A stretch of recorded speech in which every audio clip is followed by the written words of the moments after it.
కృష్ణా జిల్లా గన్నవరంలో బాలకృష్ణ బహిరంగ సభ లైవ్ ద్వారా చూద్దాం.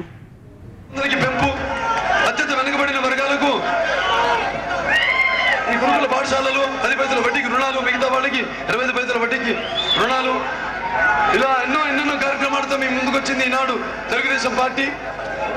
ఆనాడు మరి అన్నగారు స్వర్గీయ శ్రీ నందమూరి తారక రామారావు గారు ప్రభుత్వ విధానంలో ఎన్నో సాహసోపేతమైన నిర్ణయాలు తీసుకుని ఆనాడు మరి బడుగు బలహీన మహిళల యొక్క అభ్యున్నతి చేస్తూ మన తెలుగు జాతి యొక్క కీర్తిని ప్రపంచ ప్రతిదిక్కున చాటి చెప్తే మరి ఈనాడు చంద్రబాబు నాయుడు గారు కూడా ప్రభుత్వ విధానాలు ఎన్నో సాహసోపేతమైన నిర్ణయాలు తీసుకుని మన తెలుగు వారి తేజస్సుని అలాగే మన రాష్ట్ర ప్రభుత్వానికి అంతర్జాతీయ కీర్తి తీసుకురావడంలో ఎంతో దోహదపడ్డారు.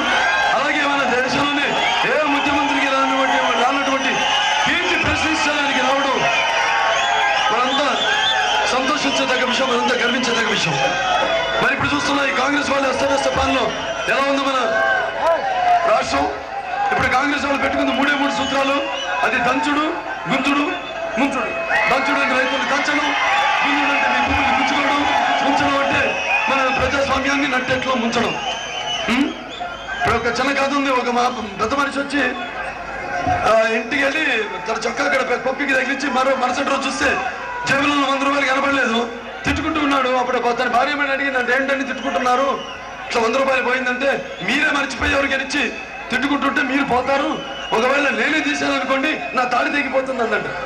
అలా ఆ రకంగా ఉంది ఇప్పుడు కాంగ్రెస్ పాలన. కాంగ్రెస్ పోతే పోయింది, రాష్ట్రం పోతే పోయింది. దీపం ఉండగానే ఇల్లు చక్క పెట్టుకోమన్నట్టు ఆ రీతిని ఆ చందాన వీళ్ళు ఎవరు వీళ్ళని వాళ్ళు చక్క పెట్టుకుంటున్నారు. నేను మీకు చెప్పగలిగింది ఒకటే. అలాగే ఇప్పుడు చాలా కొత్త పార్టీలు వస్తున్నాయి. సామాజిక న్యాయం చేస్తామంటూ మార్పు తీసుకొస్తూ ఉంటున్నారు. మార్పు మీరు కోరుకోవడం లేదు, ఆ పార్టీ నాయకులు కోరుకుంటున్నారు. అందుకే ఆ పార్టీ విడిచి మార్పు కోరుకుని చాలా మంది నాయకులు ఆ పార్టీ వదిలి బయటకు వచ్చేస్తున్నారు. అలాగే ఏదో ప్రజలు కొడితే రాజకీయాల్లోకి వచ్చారంటున్నారు. ప్రజలు కొడితే ఏంటి? అన్నాడు నందమూరి తారక రామారావు గారు. మరి రాయలసీమ ప్రజలు క్షామాన పడితే జోలెత్తిన సంఘజీవి ఆయన. తెలుగు వాళ్ళకి ఎప్పుడు ఏ అవసరం ఉన్నా నేను ఉన్నానంటూ ముందడుగు వేసిన ఆదర్శమూర్తి ఆయన. ప్రజల కష్టాలు మీ ఇంట్లో పండగ పబ్బమా బొట్టు పెట్టి ఆహ్వానించడానికి. అదే మీరు కోరుకుంటే మీలో ఇచ్చి నాయకులు తయారు చేయాలి. కానీ వేరే పార్టీల నుంచి వలస వెళ్తున్న వాళ్ళను ప్రోత్సహిస్తూ వలస రాజకీయాన్ని ప్రోత్సహిస్తున్న వాళ్ళే పనికి వస్తారు రాజకీయాలకి. రాజశేఖర రెడ్డి గారు అన్నారు, నా కళ నిజమైంది, నా లక్ష్యం నెరవేరింది. అవును నిజమే, ఆయన కళ నెరవేరింది. ఆయన ముఖ్యమంత్రి కావాలనుకున్నాడు, ఆయన లక్ష్యం కూడా నెరవేరింది. లక్షల కోట్లు ఆయన జేబుల్లోకి, అంటే కాంగ్రెస్ ప్రభుత్వం ప్రజల సొమ్మును బొక్కడం వాళ్ళ సంస్కృతి, జేబుల్లో నింపేసుకున్నాడు ఆయన. అలాగే ఇప్పుడు కొత్త పార్టీ మొదలైంది. ఇది మొదలయ్యి ఇప్పటికే సీట్లు అమ్ముకుని బోల్డని కోట్ల రూపాయలు సంపాదించేశారు వాళ్ళు. అలాగే ఏదో సైకిల్ని చాలా చులకన చేస్తున్నారు. 1-2-3 కంటే ఎక్కువ మంది సరిపోరని. వాళ్ళకేం తెలుసు సైకిల్ గురించి? సైకిల్ అంటే 1983లో 198 మంది శాసనసభ్యుని గెలిపించి అసెంబ్లీకి పంపించారు. గుర్తు సైకిల్ గుర్తు. 84లో 29 మంది పార్లమెంట్ సభ్యుల్ని గెలిపించి ఢిల్లీ పార్లమెంట్కి పంపించారు. గుర్తు సైకిల్ గుర్తు. 85, 94, 99 అసెంబ్లీ ఎన్నికల్లో అధికార విజయాన్ని చేకూర్చి ముఖ్యమంత్రి కుర్చీని కట్టబెట్టింది సైకిల్ గుర్తు. 96, 98 పార్లమెంట్ ఎన్నికల్లో ఎంపీలందరినీ గెలిపించి పార్లమెంట్కి పంపించింది సైకిల్ గుర్తు. బోగిల్ లేని రైలు ఇంజను, దాంట్లో 2 కంటే ఎక్కువ సరిపడదు మనకు తెలుసు. వాళ్ళు డ్రైవరు, క్లీనరు, వాళ్ళిద్దరు ఎవరో మనకు తెలుసు. పట్టాల మీద వెళ్తూ ఉంటుందంట, ఎవరిని అడ్డొస్తే ఖతం చేస్తుందంట. అవును, రేపు మీరు కూడా మీ సమస్యలు చెప్పుకోవడానికి పట్టాలకు అడ్డు వెళ్ళారు అనుకోండి, తస్మాత్ జాగ్రత్త, మిమ్మల్ని కూడా ఖతం చేస్తుంది ఆ రైలు ఇంజన్. అసలు రైలు ఇంజన్ లో ఉన్న వాళ్ళకి ఏం తెలుస్తుంది? గల్లీలో సమస్యలు, పల్లెటూళ్ళలో సమస్యలు వాళ్ళకి ఏం తెలుస్తుంది?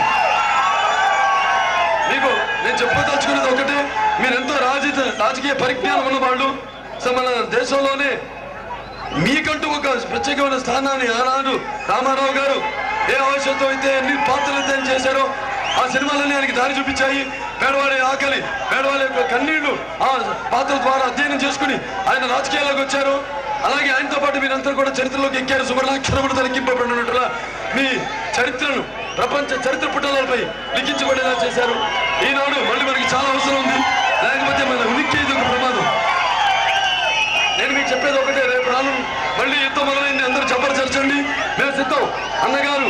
చంద్రబాబు నాయుడు గారి ఆశయాలను సాధిద్దాం. మీరు సైకిల్ గుర్తుకు వేసే ప్రతి ఓటు కాంగ్రెస్ పార్టీ గుండెల మీద సమ్మటి పోటు కావాలి. 1900 అది 14 సార్.